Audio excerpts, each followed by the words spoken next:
When we started digging into the sources for this deep dive, something really just jumped out. It's pretty clear that America in 2025, well, it isn't just dealing with an economic crisis. No, not at all. What really hit us was this pervasive sense of a mental health collapse. It feels like it's everywhere. It does, from, teenagers all the way up to CEOs. Exactly. And honestly, it makes you wonder, why does it feel like almost no one is really okay anymore? Mm-hmm. So in this deep dive, we're going to try and pull back the curtain a bit on why so many people seem to be struggling, with depression, anxiety, burnout, just profound isolation. Yeah. Our mission today really is to explore why America seems to be, well, mentally breaking down. And maybe uncover some things people don't really want to admit. Precisely. We've curated this specifically to help you, the listener, quickly get a handle on this really critical issue. So let's just jump right into the data. So when we talk about a silent epidemic, well, the numbers themselves, they're anything but quiet. The data for 2025 paints a pretty alarming picture. It really does. Over 1 in 2 Americans under 30, 1 in 2, they report mental health issues now. Just think about that. Half. Yeah, just pause on that for a second. Yeah. And for young adults, anxiety isn't just, common. It's the most common illness reported. Right. And even more sobering, suicide is now the second leading cause of death for teenagers. That's just heartbreaking. It really is. And it kind of makes you understand why more Americans than ever seem to be relying on medication or, those therapy apps just to try and cope. That's a really crucial point you're making, just about the sheer scale of the struggle. But Yeah. what's striking to me isn't just how many people are struggling, but maybe how good we've gotten at hiding it. Ah, yeah. Masking it. Exactly. Creating this sort of collective illusion that, often just makes individual suffering worse. There was this quote from a college counselor in Chicago. She said, "Everyone is struggling. We just wear better masks now." And that just crystallizes it, doesn't it? It really does. That outward appearance, Hmm. it often hides something much deeper, much more internal. Mm-hmm. And that idea of masks, it really hits home when you look at social media, right? Oh, absolutely. Platforms like TikTok, Instagram, YouTube, Mm. they've become these kinds of digital mirrors, haven't Yeah.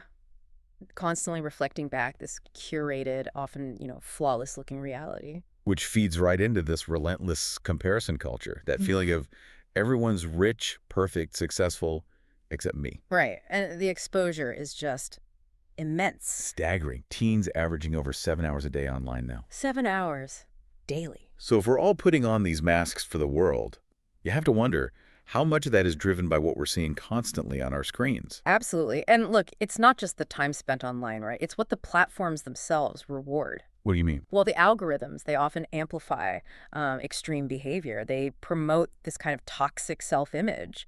So the more perfect or maybe the more outrageous something looks, The more it gets pushed into your feed. Exactly. It creates this echo chamber of curated and, frankly, often unhealthy realities. Hmm. There was a Stanford digital psychologist who put it really powerfully. He said, essentially, you're not depressed. The internet is making you believe you're worthless. Wow, that's direct. It is. And it forces you, the listener maybe, to think about your own digital habits. How much are they influencing your sense of self-worth day to day? Yeah, that's a heavy thought. So, okay, if our digital lives are creating this internal pressure, Mm-hmm. then our professional lives, well, they often seem to be turning up the heat even more, don't they? Definitely. Let's shift from the screen to, the workplace pressures. Mhm. That whole hustle culture idea. Right, where you have to sacrifice everything for the job. Yeah, endless work. Yeah. And then combine that with the constant threat of layoffs. Mm. It's created this atmosphere of just profound job fear. It really has. It's become a burnout nation. That's a good term for it. And you see it everywhere. Remote workers often feel really isolated. Well, essential workers feel, used up and undervalued. Exactly. And it's gotten so bad that burnout, actual burnout, is now officially classified as a medical diagnosis. Yeah, it's recognized clinically now. And the grind is just relentless for so many. You hear about people working, 60-plus hours a week? Easily. And still finding it hard to make ends meet financially. Yeah, still struggling to survive. And this, it really points to the systemic nature of these problems. How so? Well, it's not just about, individual resilience or pulling yourself up by your bootstraps. Right. It's about being in a system that often seems designed to demand more and more while offering less and less support. So can you even heal in that kind of environment? That's the profound question, isn't it? Can we really heal within structures that are constantly overwhelming us? There was this nurse from New York. Her quote was so poignant. She said, "You can't heal in a system that's constantly wounding you." Oof. Yeah, that hits hard. It just highlights how difficult it is to find relief when the very structure of work is so demanding. Exactly. Okay, so we've got the digital pressure, the work pressure, but what about our actual personal lives, our connections? Well, that seems to be fraying too, doesn't it? It really does. I mean, 2025 has seen record high rates of divorce, family estrangement, people just living alone. Yeah, the numbers on single living are way up. And it means millions of people literally have, well, no friends or no partner, no close family. It's kind of astonishing how pervasive that feeling of isolation has become. To the point where loneliness itself is being called the new public health crisis, explicitly. Yes, it's being treated that seriously now, and rightly so. And we're even seeing this trend where people are turning to AI friends or therapy bots or even just pets for that core emotional support. You're right, and that trend, it really signifies something profound about the erosion of human connection. It feels like a fundamental need isn't being met. Exactly. It just highlights how these broader societal shifts are hitting our most basic needs. And it underscores, how vital genuine human interaction actually is for our well-being. Yeah. There's this observation from an influencer, of all people, that really captures this paradox. What do they say? Something like, I have 10K followers, but no one to call when I'm sad. Wow. Okay. That perfectly illustrates it, doesn't it? Yeah. That difference between just followers, superficial connection, and actual intimacy. The stark reality of how disconnected we can feel even when we're supposedly hyper-connected online. Right. So, okay, with all this struggle, the digital stuff, the work grind, the social fabric just fraying. Yeah, it piles up. It's maybe not surprising that America has become, well, a medicated nation. The statistics certainly point that way. They're pretty stark. Over 40% of Gen Z, 40% is on anti-anxiety or depression medication. That's an incredible number. And ADHD diagnoses doubled since just 2020. Doubled. Wow. Even therapy itself has become, like, subscription-based. And you see this rise of TikTok self-diagnosis. Oh, yeah, that's a whole phenomenon. Which seems to be causing a lot of confusion and maybe potential over-medication. It certainly raises concerns. It feels like we're constantly reaching for a quick fix. Well, this isn't just a trend, is it? It feels like a pretty profound statement about how we, as a society, are choosing to cope. It really forces us to ask, are we actually treating the root causes of all this distress? Or just managing the symptoms. Exactly. There's that powerful statement, America doesn't fix the system, it medicates the symptoms. That really drives home the question, doesn't it? Yeah. What are the long-term implications? Right. What happens when a society leans more and more on medication without really addressing the underlying systemic issues that contribute to all this suffering? That's a question we need to grapple with. And finally, maybe underlying all of this, as we're sort of searching for meaning, we're seeing what feels like a growing crisis of faith, purpose, and identity. Yeah, that seems connected too. There's a pretty clear decline in, traditional religion, maybe fading traditional values. Living in a bit of a vacuum. Yeah, leaving many feeling like they have no clear purpose, maybe no real community, no defined future.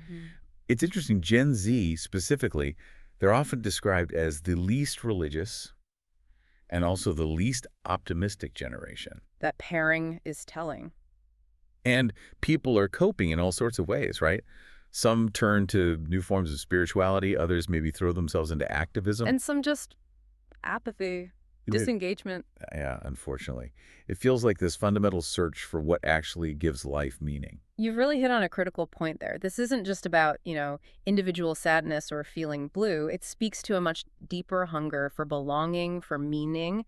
And without those traditional avenues... It manifests in new ways. Yeah, sometimes unsettling ways. When those foundational frameworks for purpose start to decline, people are kind of left adrift, aren't they? Grappling with these really fundamental existential questions about their place in the world. And it all culminates in this incredibly impactful observation someone made, which really captures the depth of it all. That's out. The scariest part isn't being sad. It's feeling like life doesn't matter anymore. Wow.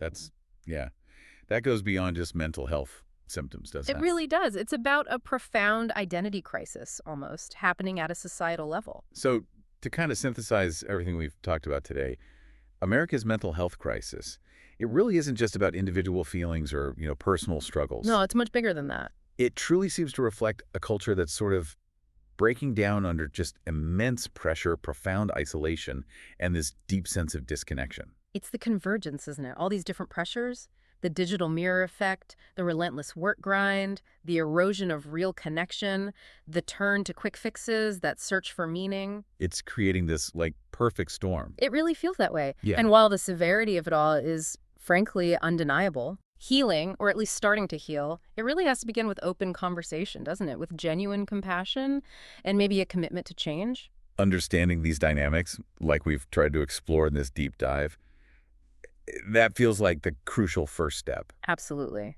It highlights that, individual solutions, while they're important, they're often just not enough without looking at the bigger systemic challenges we're all facing together. So as you, our listener, reflect on everything we've talked about, Mm-hmm. all these different threads, we want to leave you with just one thought to maybe ponder. Mm-hmm. How are you feeling in 2025?